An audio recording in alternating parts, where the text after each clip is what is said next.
Salut! On revient maintenant avec le prochain truc. Celui-là, c'en est un des plus compliqués.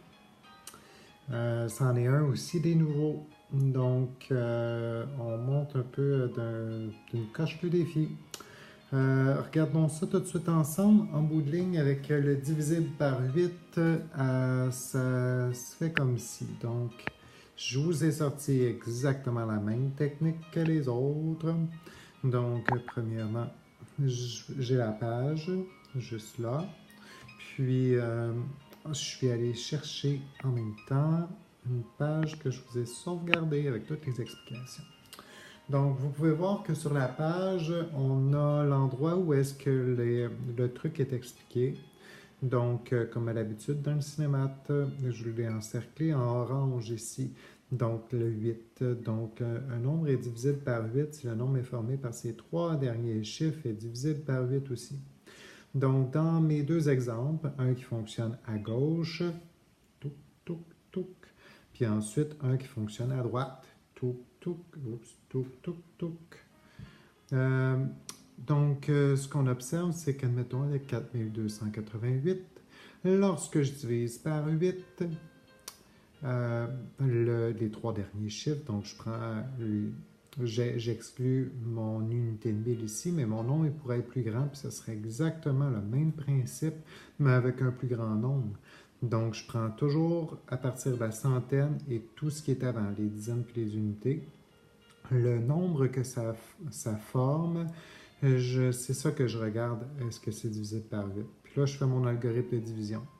C'est là où est-ce que c'est plus ardu, parce que si vous avez déjà de la difficulté avec vos divisions, vous avez déjà de la difficulté avec à retenir vos multiples, puis la factorisation comme telle, d'apprendre par cœur, mettons 3 fois 3, ça donne quoi? Ça donne 9. De connaître ça par cœur, en bout de ligne, c'est sûr et certain que peut-être que tu vas éprouver un peu de difficulté avec ce truc-là. Donc, on regarde par exemple avec notre 288 quand même. Ici, ce que je fais, c'est l'algorithme de division. Donc, vous connaissez ce qu'on appelle aussi la division à crochet. Donc, le vrai terme mathématique qu'on utilise, c'est l'algorithme de division.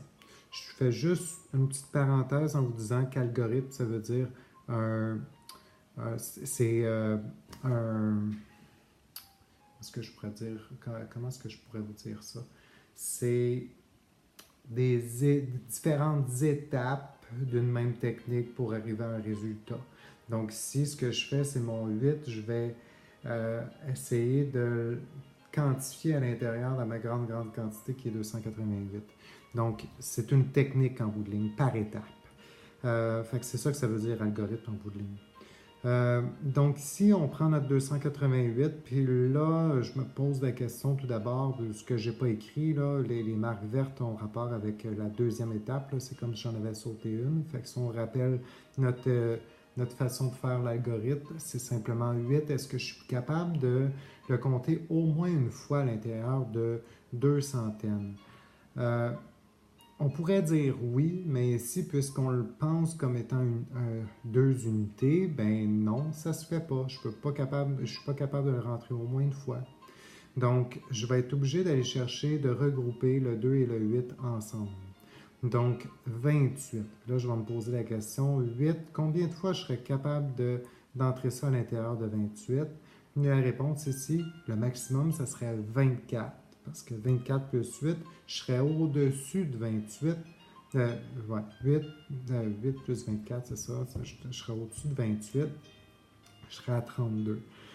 Puisque je dépasse, je n'ai pas le choix de prendre le précédent qui est 24. Donc 8 fois 3, 24. J'écris ma réponse juste en dessous de mon 28. C'est par la suite que là, je vais aller faire ma soustraction, donc 28 moins 24, et ça va me donner 4. Donc le 4 en dessous du 4, là, c'est ça que ça symbolise. Puis là, ensuite, je me pose la question, est-ce que je serai encore capable de rentrer 8 à l'intérieur? Puis là, ici, là, ça fait juste prouver que je suis correct, j'ai fait comme il faut mon opération. La prochaine étape, c'est d'aller se poser la question, est-ce que j'ai un autre nombre à côté? puis qui me reste encore à descendre, qui fait encore partie du 288, puis que je n'ai pas compté dans mon algorithme? Et la réponse, c'est oui. Fait que là, ici, c'est 8. Fait que c'est pour ça qu'il y a une petite flèche pour descendre le 8. Et là, ça me donne le regroupement 48. Mais dans 48, est-ce que 8 arrive juste? Est-ce que j'aurais 8 fois quelque chose qui me donnerait pile poil 48? La réponse est oui. C'est 8 fois 6. Puis là, ensuite, ben là, j'écris ma réponse, mon produit juste en dessous de mon 48. Donc, dans le cas ici, c'est 48 que j'ai réécrit. J'ai écrit mon 6 qui était mon multiplicateur de 8. Puis là, ensuite, j'ai fait ma soustraction. Donc, 48 moins 48, ça m'a donné 0. Maintenant que j'arrive à 0, ça veut dire que j'ai terminé ma division. Parce qu'après, quand je regarde vis-à-vis mon 288, complètement en haut, là, avec quoi j'ai parti, ben, il n'y a plus rien. Fait que ça veut dire que ma division, autrement dit, elle est terminée. Donc, c'est ça qui me prouve que ça l'arrive juste. Donc, ça veut dire que si je faisais 288 divisé par 8 sur ma calculatrice, j'obtiendrais 36. Donc, j'obtiendrais un nombre naturel sans reste, sans nombre décimal. Donc, à ce moment-là, autrement dit, ça veut dire aussi que 4288, ça se divise par 8. C'est sûr que pour un nombre comme celui-là, 4288 divisé par 8, bon, j'aurais quasiment pu faire l'algorithme de division avec le 4000 aussi. Par contre, des fois, tu vas rencontrer des très, très gros nombres, comme l'exemple qu'on a avec le 901 476 que vous avez juste ici, là, dans cet exemple-là, là, ben, on a le problème que je vous ai nommé, là, dans le sens que c'est pas mal plus énorme que 4288. Donc, à ce moment-là, ça vaudrait pas mal plus la peine de connaître son truc. Éventuellement, c'est en le travaillant qu'on va être en mesure d'arriver à être plus efficace. Mais regardez de l'autre côté, il y en a un qui ne fonctionne pas, puis pourtant, on n'est pas, c'est pas un nombre bien plus gros. 2548, si ça se divise par 8, la réponse ici, c'est non. Parce que, ben, je fais l'algorithme de division comme je ferais habituellement. Là. Puis là, je regroupe 54 parce que 8, ça ne rentre pas dans 5 tout seul. Donc, dans 54, c'est quoi le plus proche de 54 que je peux obtenir en multipliant par 8? Ben, c'est 6. 8 fois 6, ça me donne 48. Puis, tu ne pourrais pas ajouter un 8 de plus, puis on serait au-dessus de 54. Donc, ça me permet de faire ma soustraction à partir de 48. 54 moins 48, ça me donne 6. Donc, vous me suivez, hein? Là, je suis toujours à... En fait, je suis rendu à droite. Hein? Je suis dans cet exemple-là, ici en haut. Là. Donc, si je prends mon 54 moins le 48, il me reste 6. Puis là, je pense toujours à réfléchir à ce que mon 8 aurait rentré encore une autre fois. Si je ne suis pas en mesure de dire 8 dans 6, c'est impossible. Fait qu'à ce moment-là, ça vient confirmer que j'ai bien choisi. Puis, il me reste à descendre le 8 parce qu'il n'est pas encore compté, là, le 8 qui est à côté du 5, dans le 548 du départ.